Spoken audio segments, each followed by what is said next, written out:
Not on the cloud.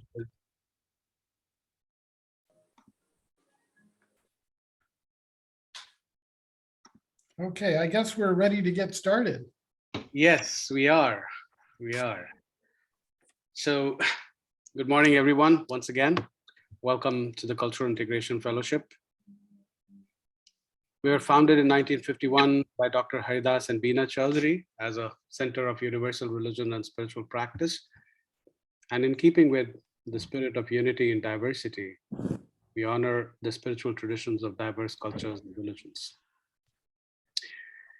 Today's topic of the talk is practical applications for solving the existential crisis of humanity through the evolution of consciousness. And we are delighted to have Santosh Krinsky giving this talk. Santosh has a long relationship with the Cultural Integration Fellowship. He was familiar to both Dr. Haridas Chaudhary and Beena Chaudhary. And it was through my conversations with Beena that I came to know about Santosh.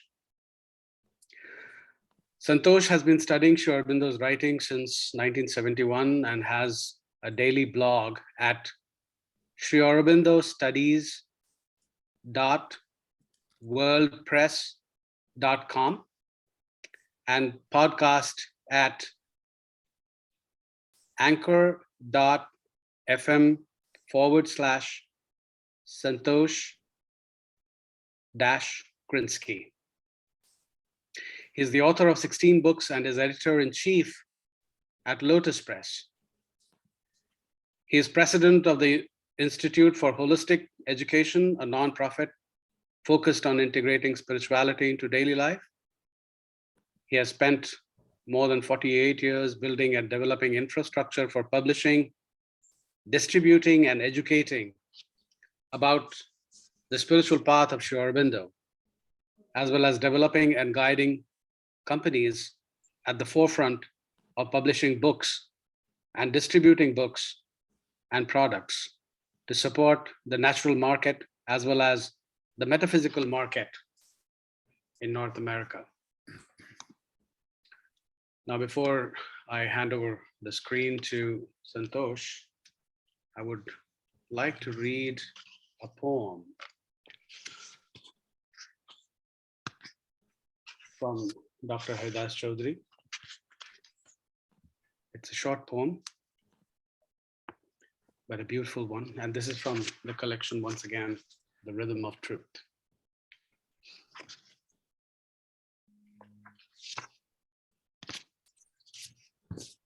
Thy name is wisdom. O the supreme mystery, unfathomable in essence.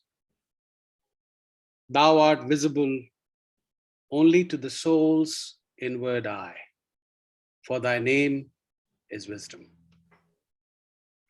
Thou art wisdom in social development, wisdom in cultural unfoldment, wisdom that forgives the hand that crucifies, wisdom that tolerates the tongue that vilifies,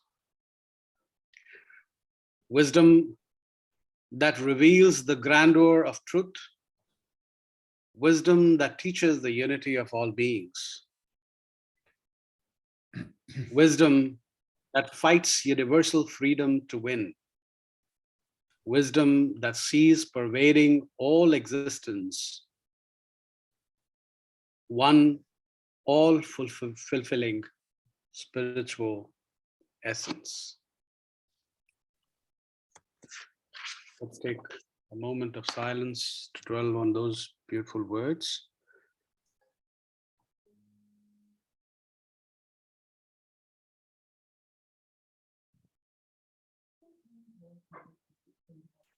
I welcome Santosh Krinsky back to the fellowship once again.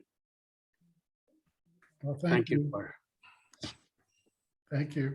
agreeing to give the talk, Santosh. Over to you. Welcome to everybody. A couple of points real quick. We've got a lot of ground to cover this morning. So I'm hoping If you have any questions or notes or anything you want to make, please mark them down and we'll cover them towards the end. And in the meantime, we're going to roll through this stuff here because there's a lot of content.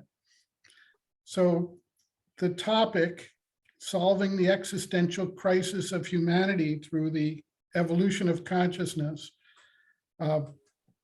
needs a little bit of parsing because people don't always recognize what is this existential crisis. You know, we talk about, oh, there's climate change and there's various problems that are coming up and people are fighting with each other, but we don't really put it all together as an interrelated complex of symptoms of a larger issue that we're trying to deal with here. Climate change is basically not just global warming, but it's the impacts that take place. With global warming, you have, as we see the forest fires, we see the increased intensity of the storms, we see droughts, we see floods.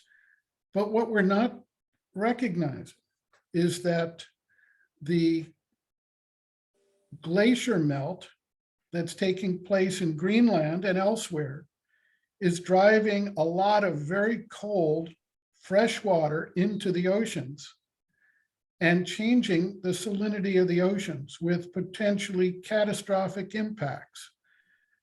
We're not seeing that this same process is destroying the coral reefs, which are the incubators of the food chain in the ocean, if you will. And we don't see that the fresh water supply of the earth is dwindling dramatically, and that places like Lake Mead are drying out. The Colorado River, another major source of water for the Western US, is drying up. And there are serious implications of every one of these changes that lead to the pressures that bring upon us war, drought, famine, pandemics, mass migrations, people fighting over basic resources. So all of these things, they're not separated symptoms. They're actually part of a complex of the disease, which I call the evolutionary crisis of humanity. According to scientists, we're in the midst of what we call the 6th major planetary die-off. They're calling it the Holocene die-off because we're in the Holocene era. And basically they're saying that the species die-off that's taking place today is 100 to 1,000 times the background rate of species die-off that takes place on the planet sort of naturally. This is at a level that equates to the time of the destruction of the dinosaurs, when the asteroid hit and there was a global winter, you know, for many, many, many years. And we're in the midst of that process right now. What people don't recognize is that part of this includes the die-off of the pollinators. We hear about the many species of bees that are disappearing. And basically all of our fruits and vegetables depend on pollinators. Now, let's say this, the mental approach of our scientists and engineers is working hard to solve that one. They're designing little miniature drone bees to pollinate things so that when there are no real bees around anymore, we'll have these buzzing little drones flying around pollinating things. Great illustration of the mental approach to solving our problems, but it doesn't get to the root of the issue. We have an imbalance in access to resources. Our economic and political systems are based in the mental consciousness. And everybody has their own ideas, the religions, the philosophies, the political systems, the economic systems. Everybody has their own sense of what it is it takes to solve our problems. And unfortunately, they all disagree with each other. And therefore, we wind up with what we see today in the world, which is political gridlock and control by certain individuals of mass amounts of resources without the ability to distribute them equitably across the planet, which accentuates the pain, the suffering, the anger, the disruption, and the wars, the fighting, and the migrations that take place. Albert Einstein had an interesting statement that I always like to remind people of, and that's that he said, we cannot solve our problems with the same thinking we used when we created them. And so the existential crisis that we're facing cannot be solved with the kind of political and economic and societal solutions that the mind comes up with. And that's why we have the gridlock that we face today, because nobody has an answer at that level.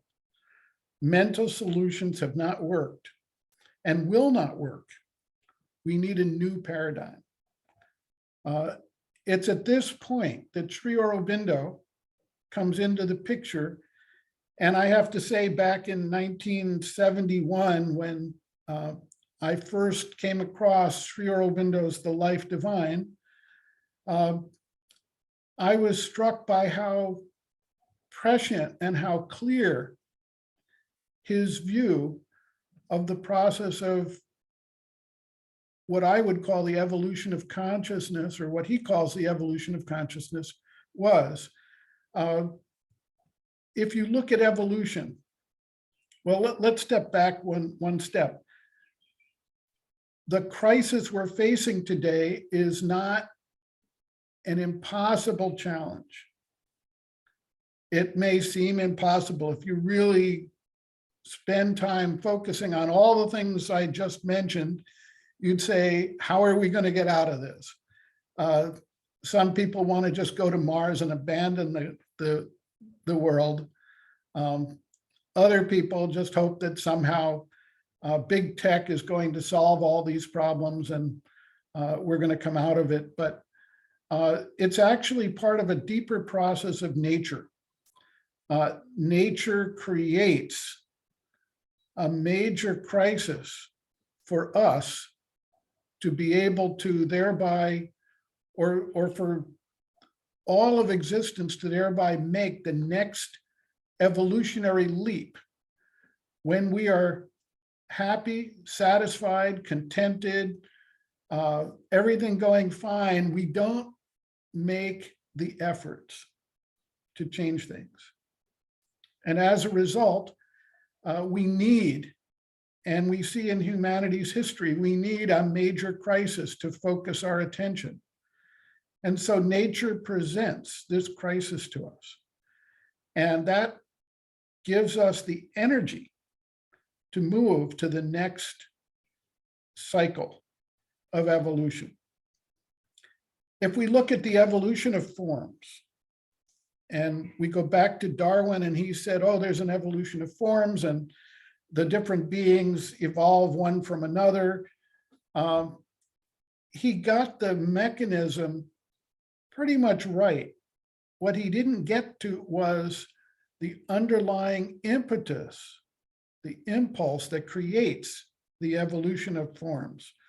What is it that drives us from one level to the next? And that is where Sri Aurobindo comes in by pointing out that behind the evolution of forms is an evolution of consciousness. You see, if you go back billions of years, you see purely material forms, you see rocks, you see magma, you see volcanic action, you see possibly solar energy and water and air, and that's about it. You don't see any living forms there. Somewhere, somehow, a consciousness existed, was involved in the process. And that consciousness, when the forms were prepared, when the forms were ready to accept it, could bring forth life. Now, not every bit of matter is prepared to bring forth life. You can sit on and hibernate with a rock, a piece of granite, or a piece of volcanic magma for 1 billion years, and you're never going to wind up with a living being coming out of it. That's not how it works. What happens is that as the material substance subtilizes, gets prepared to carry the spark of life, in those parts of matter, life begins to evolve. We see the development of metals, we see the development of crystals, and then we see the development of material forms that can actually hold the life energy, at which point life evolves. Similarly, if we move forward, we see that you go from the one-celled plants and the animals to very rudimentary forms that have very rudimentary mental process. Eventually, the mental process develops. When the forms are ready to hold them, they evolve, but they were involved there. And we see that now with our understanding of genetics and the function of DNA that encodes what's what and what comes out of it. You're not going to get a monkey out of an acorn, and you're not going to get a human being out of a seed of a plant. There's an encoding that takes place, a consciousness that is involved that permits that evolution to take place. The evolution of consciousness is not completed. And Sri Aurobindo has mentioned that man is a transitional being. Basically, the mental being that we embody in our most ideal form is basically not the end of evolution.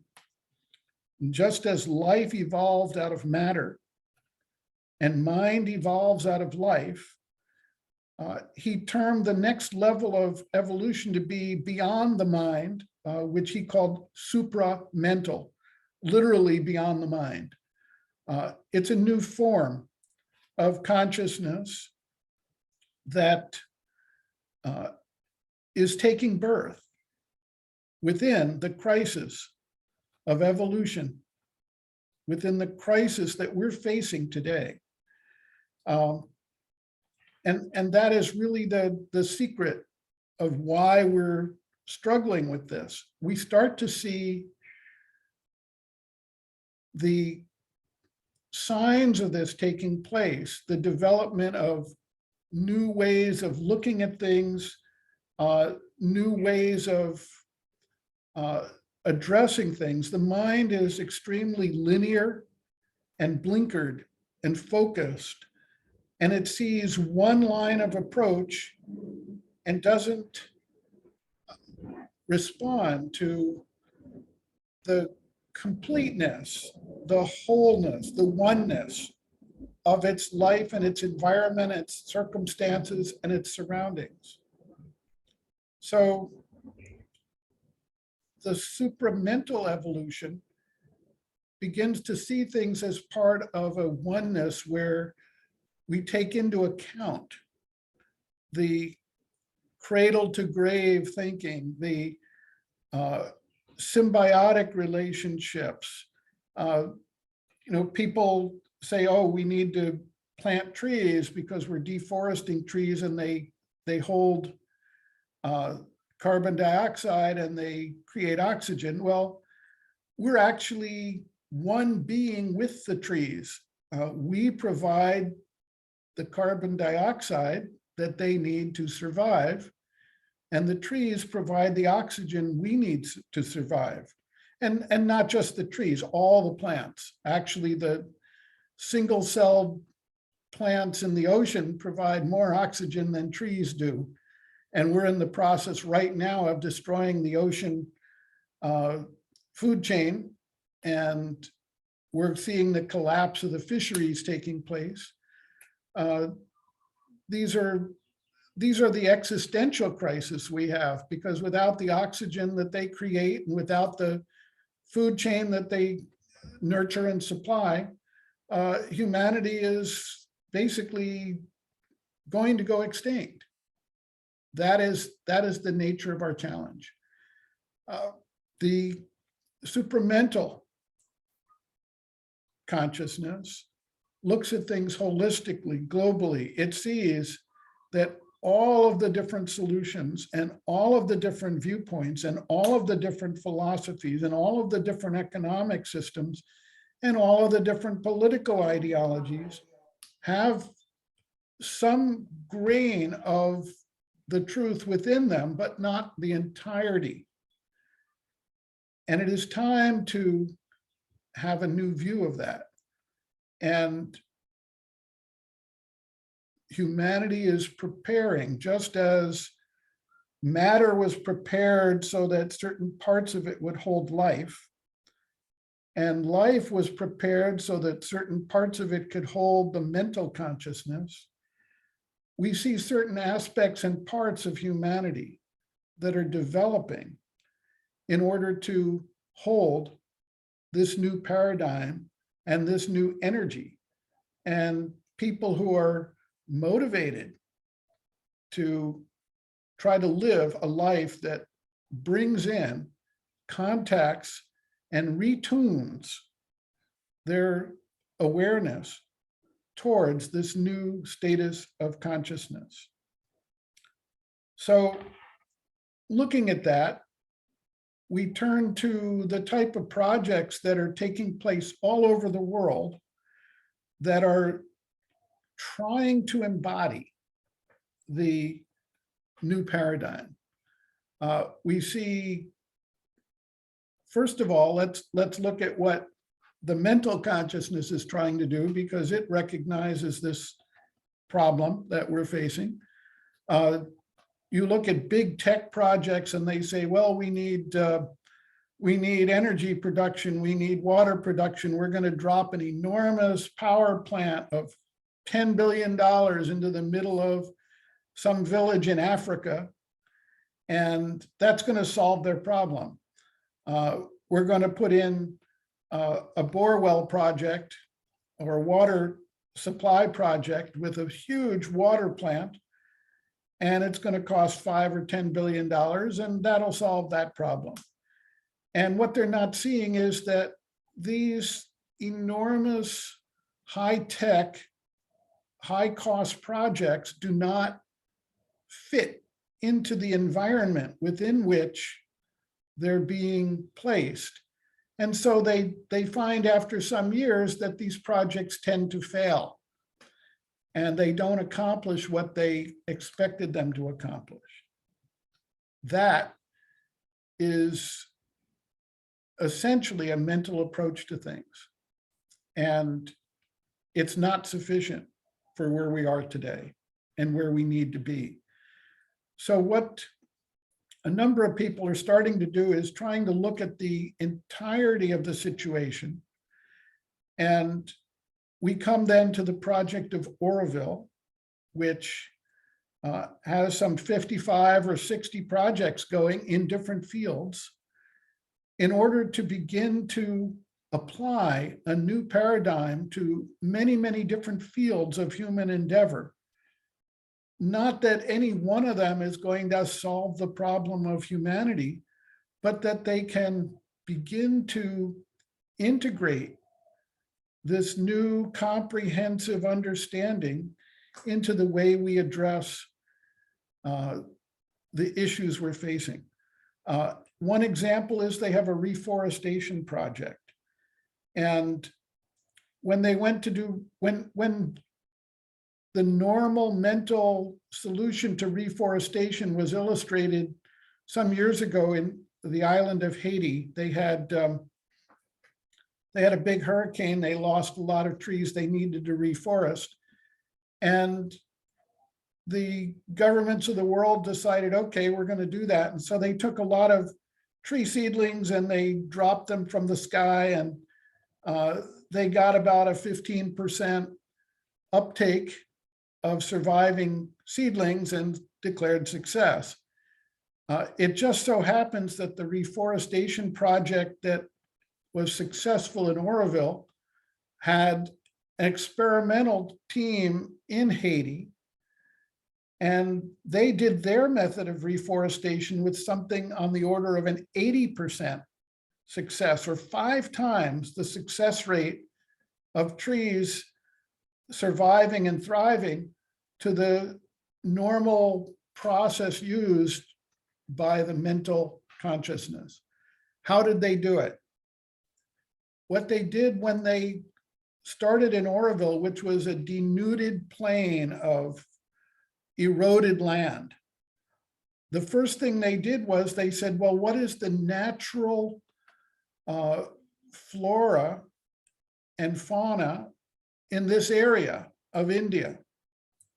And so they went and sent teams around to study local areas of forest to see what type of plants grew there, what the trees were, what the understory was, what the symbiotic relationships were between the plants in a successful, thriving forest area in that part of the world. After doing that, they begin to bring in the right type of trees, the right type of supporting plants.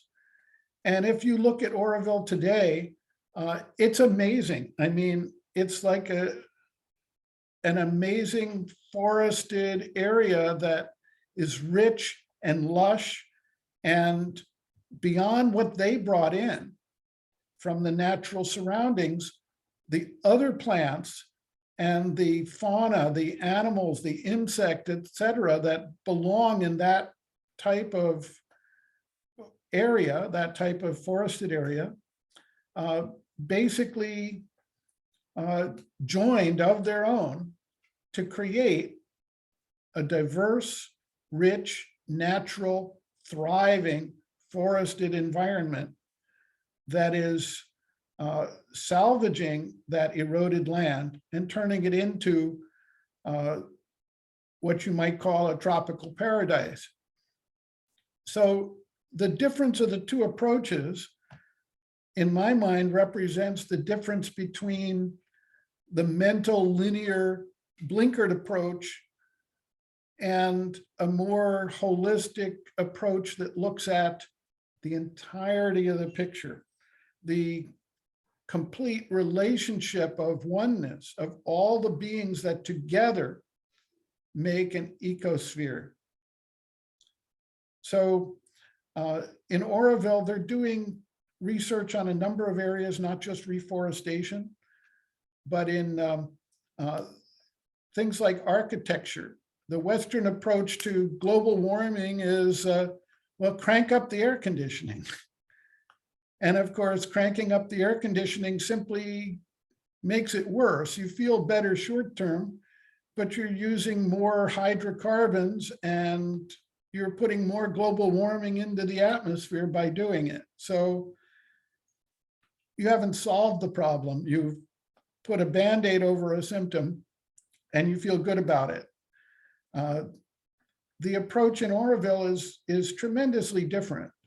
They look at it and say, well, if we could design buildings that do not need as much energy for heating or cooling that could use natural materials and natural design elements in order to optimize human comfort without the input of extraneous energy, we could help to keep people more comfortable and at the same time not further contribute to climate change and global warming. And so they've done a number of these types of experiments with architecture, and they found they can use less air conditioning. Another experiment is to use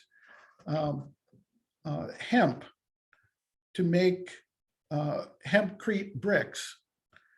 Now, hempcrete is much more environmentally friendly than using concrete.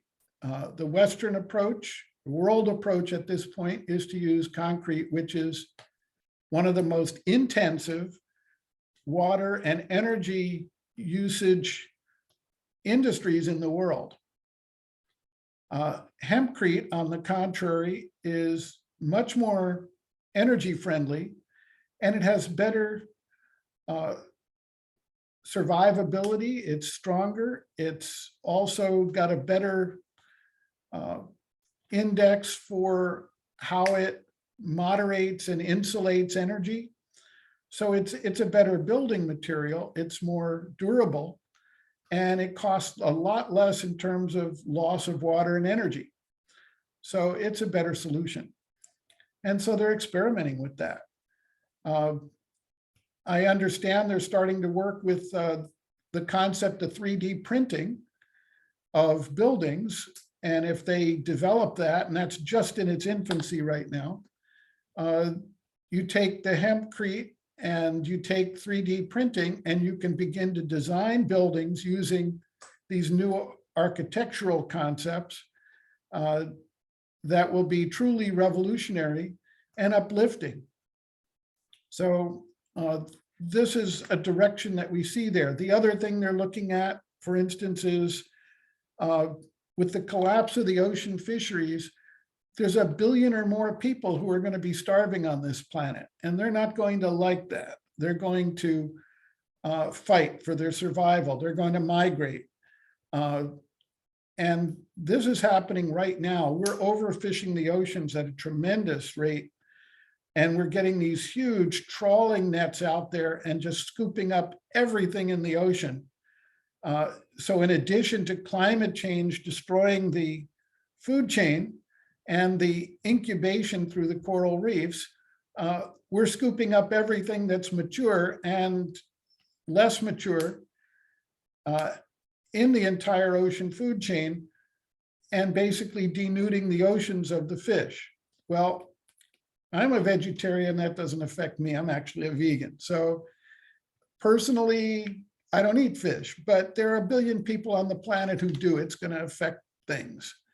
And this isn't going to get solved unless we change that. Well, how do we change that? We need to find alternative food sources and protein sources. So in Oroville, they're working on the idea of developing algae-based foods and soy-based foods that can hopefully be developed as alternatives over time to help replace the missing food items for a large segment of humanity.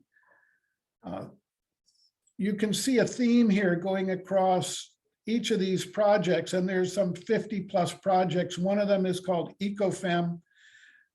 It's basically to help empower women to play a more direct and equal role in society, whereas over history, they've had a difficulty both with being the carriers of new birth and the reproductive cycle and the menstrual cycle. So EcoFem says, instead of shutting women out, they're developing reusable menstrual pads that are very low cost and educating women on how to use them in places where they haven't had it, so that they can have much more involvement in their social lives in that society than they have when they're basically kept out for 10 days or a third of the month, you could say, every month, in addition to their childbearing period and their child rearing period. So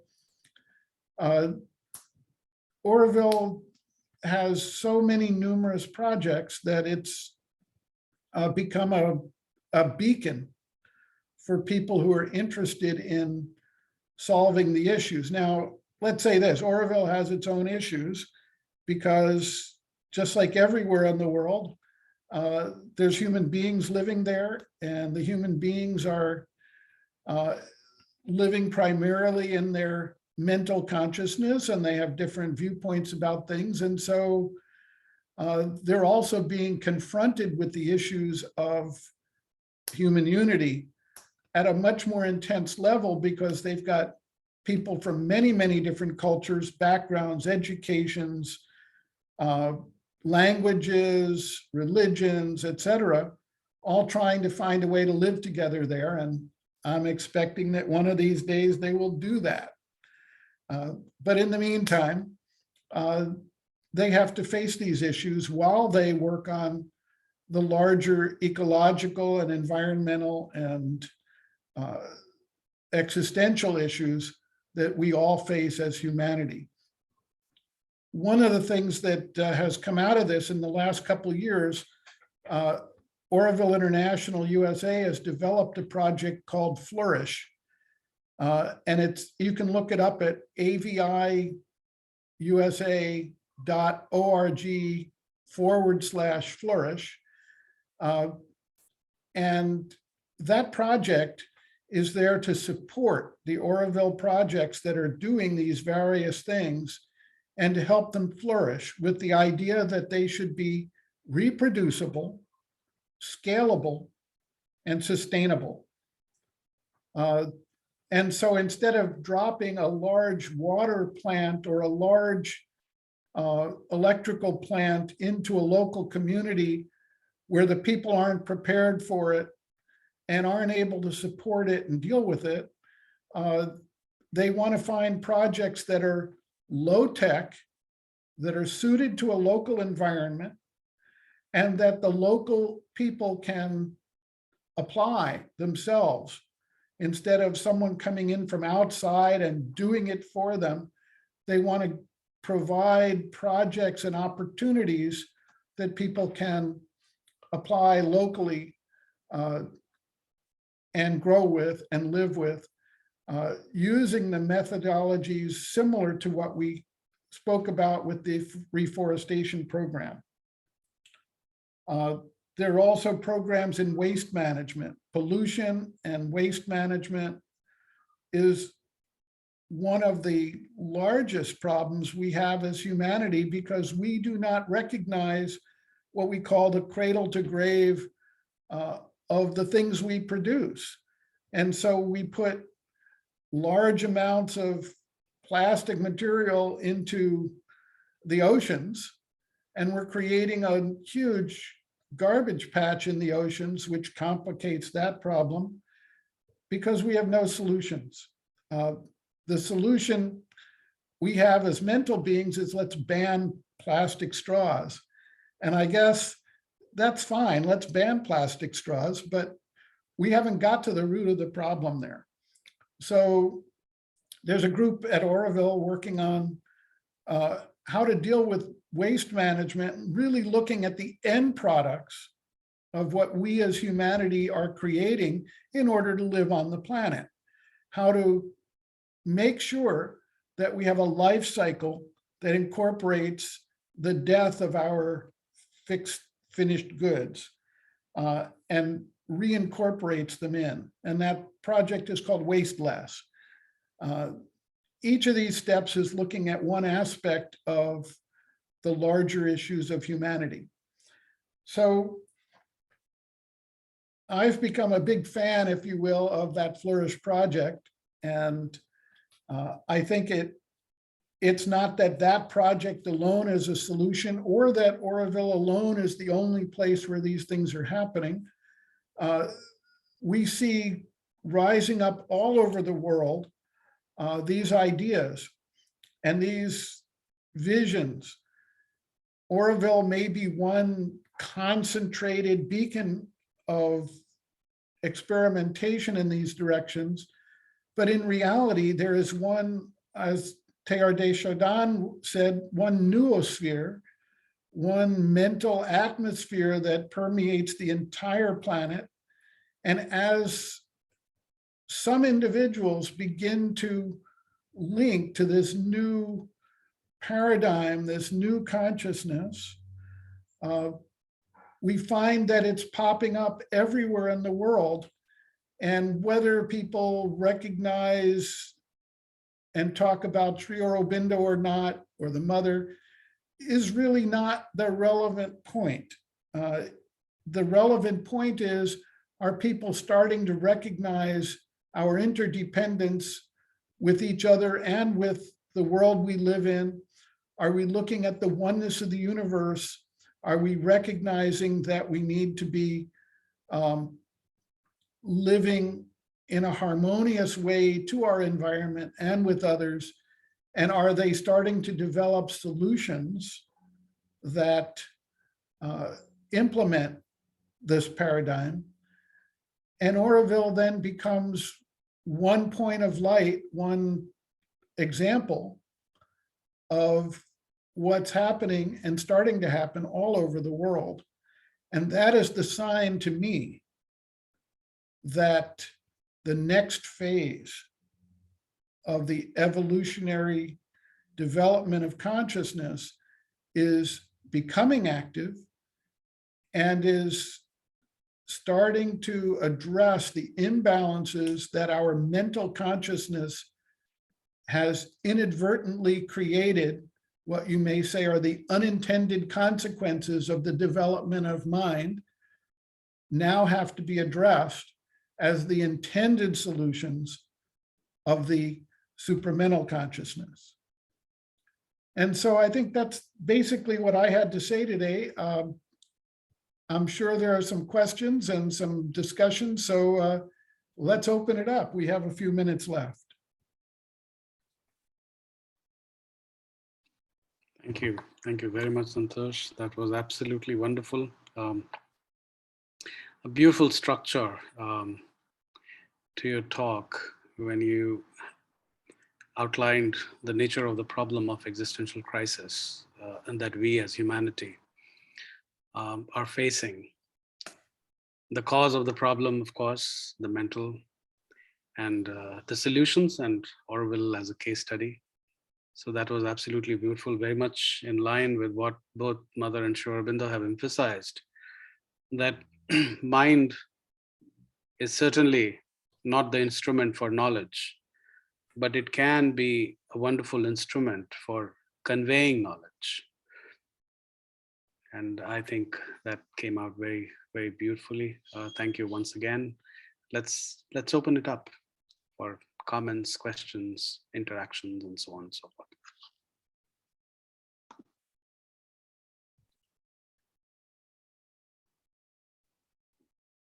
Hi, Santosh. This is Mike Hebel. My reflections. The evolution which we have seen since the Big Bang has been, at least from the perspective of the modern mind, extremely slow. That it takes millions and millions of years for these changes that you have talked about to occur. What's the impetus now, or the propulsion now, to speed that process up? And it will have to be sped up at lightning speeds in order to occur. Well, that's a wonderful question. And it's something that Sri Aurobindo and the mother have actually addressed. And that is that through the conscious participation of the human being, the mental being, we are able to do things that could not take place at the same speed through the unconscious, slow evolutionary process of nature. Now, this is an unproven concept for us, and we're either going to survive or die, whether this succeeds or not. But Sri Aurobindo and the mother felt that as human beings wake up and become aware of this and start to consciously align themselves with the need and the steps to develop a relationship to this new consciousness, that it can take place much more quickly than what we might call evolutionary time that you're speaking about. And we'll see. I mean, one of the concepts that I've always enjoyed was the idea of the 100th monkey.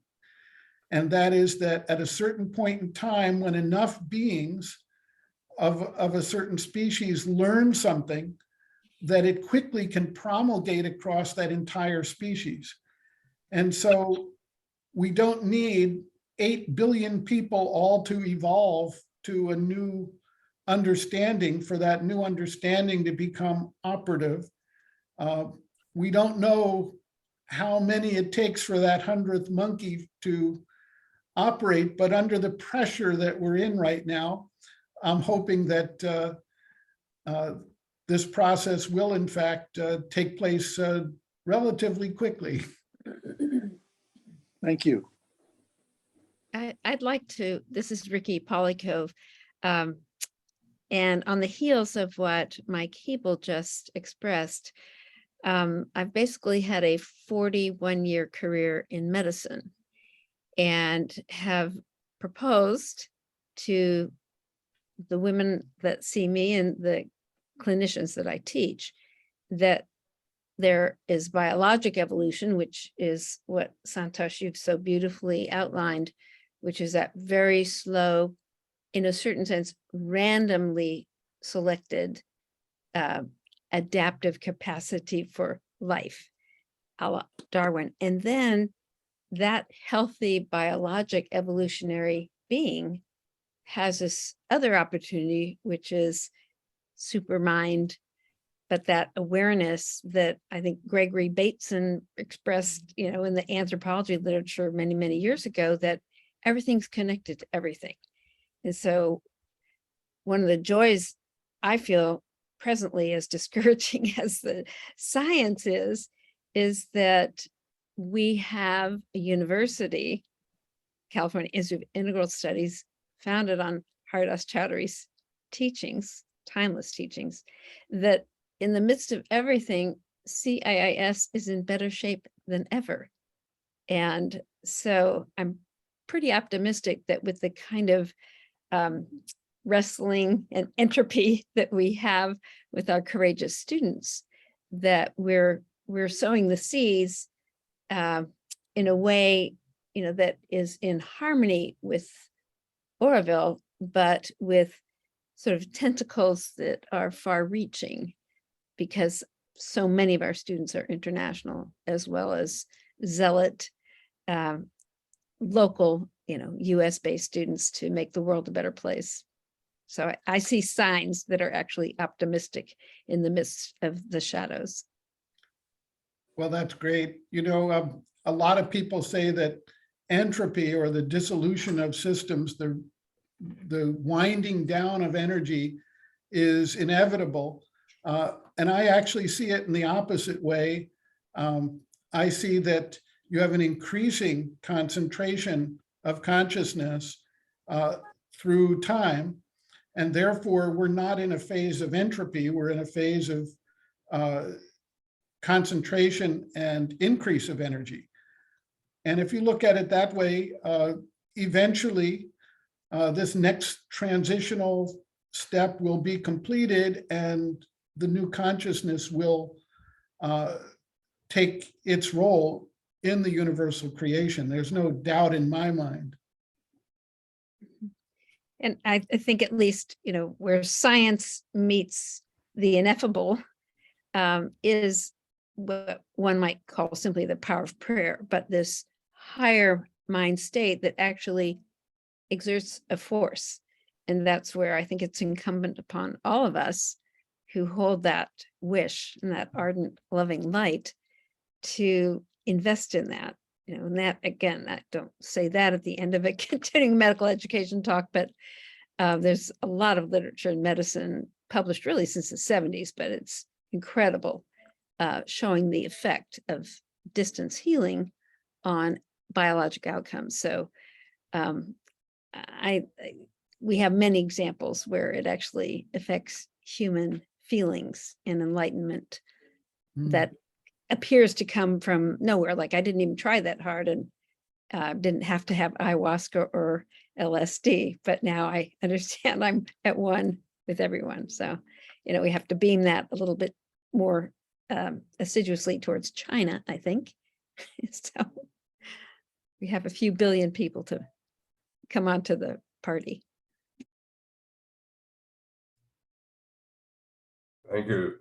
Thank you, Ricky. And thank you, Santosh, so much for your talk. I appreciate it greatly. Anton here. You commented earlier how we need a crisis to focus attention. And it struck me, of course, one, I see a yin yang, you know, on that. But I also can't help feeling that the crises that we are facing as a society, as a species, be they the pandemic, be it global warming, climate change, are all things that are intended to show us that we have to recognize our oneness, that we cannot solve them as an individual corporation, as an individual nation, as individual human beings, without realizing that, as I often say, we are not, you know, we appear to be separate leaves, but we are in effect one tree. And I'm wondering, you know, global climate change is not just global warming, but a global warning as to what we have to do and how we must get together. You know, like your thoughts, is Earth, therefore, you would agree, I guess, would be conscious that is doing this for the good of humanity, that, you know, coronavirus is not just a bad thing when it comes to the long-term picture. Thousands of years from now, we will have taught humanity how to work together, hopefully. Yes, well, it's a symptom of the entire complex of pressure that nature is putting on us to change, as you're pointing out. And I think that if humanity learns how to work together and how to appreciate the oneness of not only all people, but all species and the entire environment of the planet, we can live in a world that is harmonious, beautiful, and supportive of life and development in a very positive way, without creating waste over on one side in order to have our enjoyment on the other.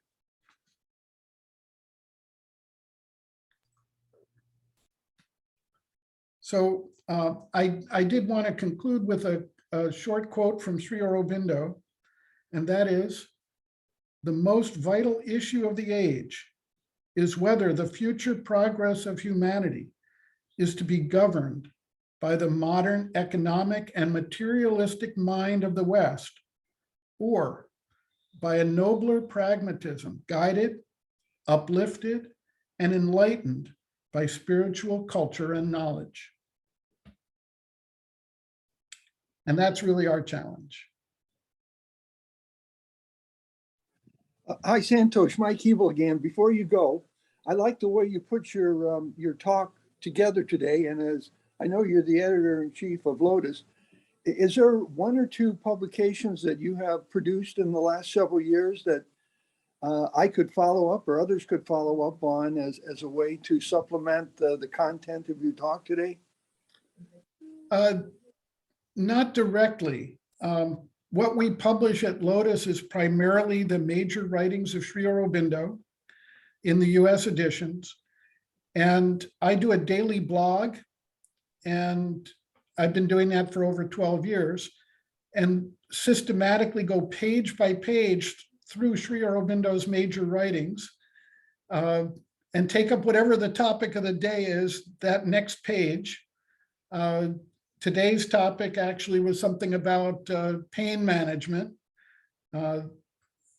And you'd be surprised at how much is in there. So you can look up any subject you want on the blog, and there's a search bar. It'll go through 12 years of blog posts, I mean, thousands of posts, and give you the quotes and the locations of any statements that relate to that, whether it's supramental or whether it's evolution or whether it's pain management. But we don't actually have any books that directly address this topic. I've covered the topic a couple of times with a group called selfgrowth.com. And on the Lotus Press website, we have 2 video interviews up there where they interviewed me on the subject. One was the background interview, and the other one was the practical applications interview. Covered a lot of the same ground as today, but in a question and answer format. Thank you. Thank you. Thank you very much, Santosh, for this wonderful talk and beautiful interaction.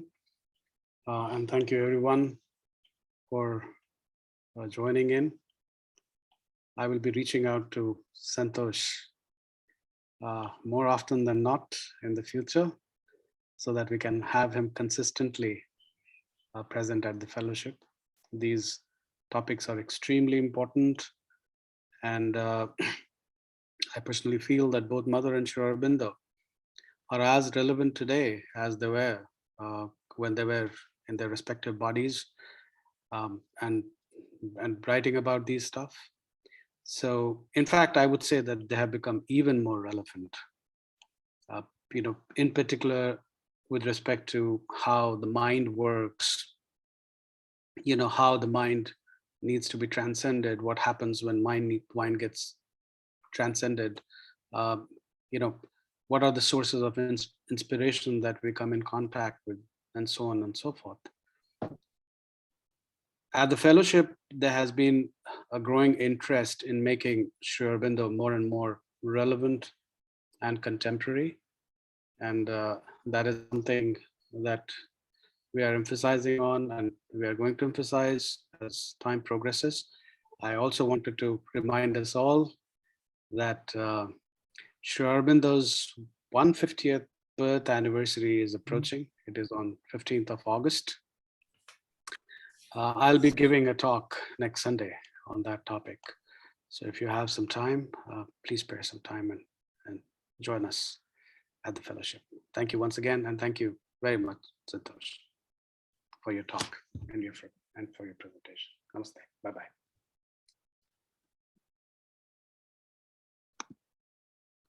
Bye.